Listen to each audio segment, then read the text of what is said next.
अस्सलाम वालेकुम जी, welcome back to my channel reality of expects. आज हमने बात करनी है आज़ाद वीज़ा के नुकसानात। आज़ाद वीज़े के नुकसानात और आज़ाद वीज़ा मैंने आपको पहले भी कई बार बताया हुआ है कि लोग इसको वर्क वीज़ा बोलते हैं, लेकिन एक्चुअली में आज़ाद होता है। तो हमें कैसे पता चलेगा, ये स्टार्टिंग में कैसे पता चलेगा कि ये आज़ाद वीज़ा है? तो उसमें 2-3 चीज़ें माइंड में रखें कि जब भी कंपनी आपको वर्क वीज़ा इशू करती है, तो आपकी जगह बना के इशू करती है। मतलब 2 माह बाद किसी ने रिज़ाइन किया हुआ है या 2 माह बाद किसी की जगह चेंज कर रहे हैं, किसी को प्रमोट कर रहे हैं, then the seat is empty for you. अगर कोई बंदा आपको वीज़ा दे रहा है और वो आपको ये बोल रहा है, जैसे मेडिकल की डेट आ जाती है और आपको पता चलता है कि जी फलानी डेट को मेरा मेडिकल है, तो आप उससे रिक्वेस्ट करते हैं कि डेट पीछे करवाओ, या वो आपको सजेस्ट करता है कि डेट पीछे करवा लेते हैं, हफ्ता महीना पहले आपका मेडिकल हो जाएगा, आपका वीज़ा निकलेगा। So this is the exactly sign कि आपका वीज़ा आज़ाद है, ठीक है?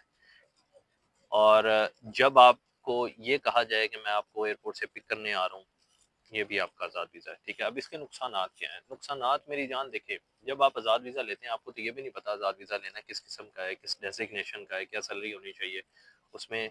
अब 5,000 रियाल से अगर कम सैलरी है आपकी, तो आपका बैंक अकाउंट नहीं ओपन होगा। एक स्पेसिफिक डेज़िग्नेशन है, ठीक है?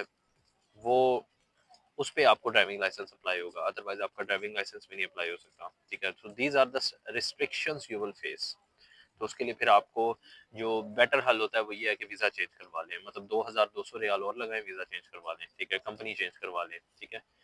अब बात करते हैं मज़ीद नुकसानात के। अगर आपको काम मिल जाता है, देखें जो आपको काम मिलता है ना, तो कतर का जो ऑफिशियल लाइफ है ना, ऑफिशियल डॉक्यूमेंट्स, उसमें आज़ाद वीज़े की कोई हैसियत नहीं है। मतलब आज़ाद वीज़े के नाम का कोई वीज़ा ही नहीं है, ठीक है?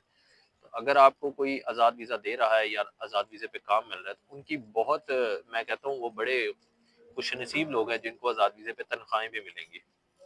अब कंपनी बहुत अच्छी होगी जो आपको तनख्वाहें दे देगी। अगर वो आपको तनख्वाह नहीं देती, तो आप उसके खिलाफ कोई लीगल केस नहीं कर सकते, ना उस बंदे के खिलाफ, ना उसके खिलाफ, ठीक है? क्योंकि आपकी जो एक हैसियत है ना, वो उसको देखते हैं। आप अपने मुंह से बताएंगे आज़ाद वीज़ा, वो आपको अंदर कर देंगे कि जब हमने कोई आज़ाद वीज़ा नाम की चीज़ नहीं रखी हुई, तो आपने आज़ाद वीज़ा क्यों लिया हुआ है, ठीक है? तो आपकी सैलरियाँ मर सकती हैं, आपको पीछे से पैसे मंगवाने पड़ सकते हैं, आपको लाइसेंस में प्रॉब्लम हो सकती है, ठीक है? हाँ, अगर आपके पास ड्राइविंग लाइसेंस है, देन आपका कुछ हो सकता है।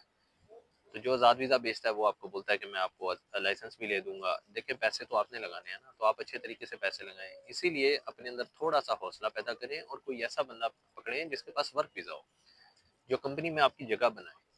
वो आपसे 3 महीने लेता है, 4 महीने लेता है, 6 महीने लेता है, नो प्रॉब्लम। आप अपने घर में ही बैठे हैं ना, बाहर सड़कों पे तो नहीं बैठे हुए।